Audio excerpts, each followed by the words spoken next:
বিদীপ্তা। উত্তর বনাম দক্ষিণের লড়াইয়ে আজকের বিষয় উত্তরের চায়ের ঠেক বনাম দক্ষিণের ক্যাফে কালচার। চা চমৎকার, চায়ের থেকে আড্ডা, এটা কিন্তু উত্তর কলকাতাই বাঙালিকে শিখিয়েছে। তোমাদের ওই উত্তর কলকাতার চায়ের আড্ডা এখন সিনেমাটিক হয়ে গেছে, আর আমাদের ক্যাফে কালচার সিনেমা ঠিক।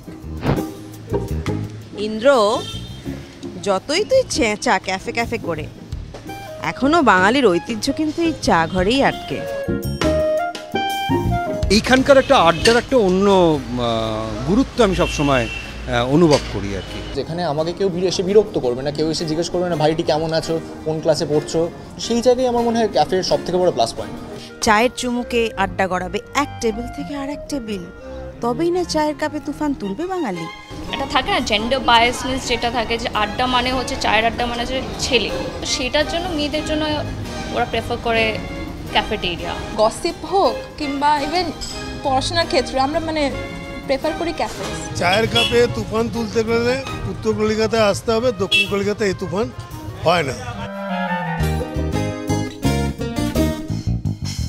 আজকের দিনে ঘন্টার পর ঘন্টা পাড়ায় আড্ডা দেওয়া, ভাড়ের চায়ে চুমুক দিয়ে সেই নস্টালজিয়ায় সুরসুরি দেওয়া, আর তার সঙ্গে আহাহু করা, মানে অত সময় কারো নেই আর বস। ইন্দ্র, একদম বাজে তর্ক করবি না, হ্যাঁ?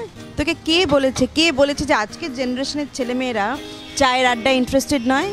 দীপ্তাদি, তোমার সঙ্গে একজনের আলাপ করি, আমার বান্ধবী শ্রীময়ী। তোর আর আমার যেদিন প্রথম আলাপটা হয়েছিল, এটা চায়ের দোকানে বসে হতে পারতো।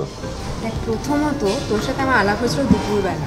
হ্যাঁ, এক্স্যাক্টলি দুপুরবেলা, এক্স্যাক্টলি। আমরা তার চায়ের দোকানে বসতাম, এমনিতেই আমরা কথা বলতে পারতাম। আচ্ছা ঠিক আছে বাবা ইন্দ্র, আমি আর তোর সঙ্গে তর্ক করব না। শুধু তোর সময়ে অনেক কাজের মধ্যে থেকে একটুখানি সময় বের করে আমার সঙ্গে একদিন তোকে চা খাওয়াতে নিয়ে যাই, চল।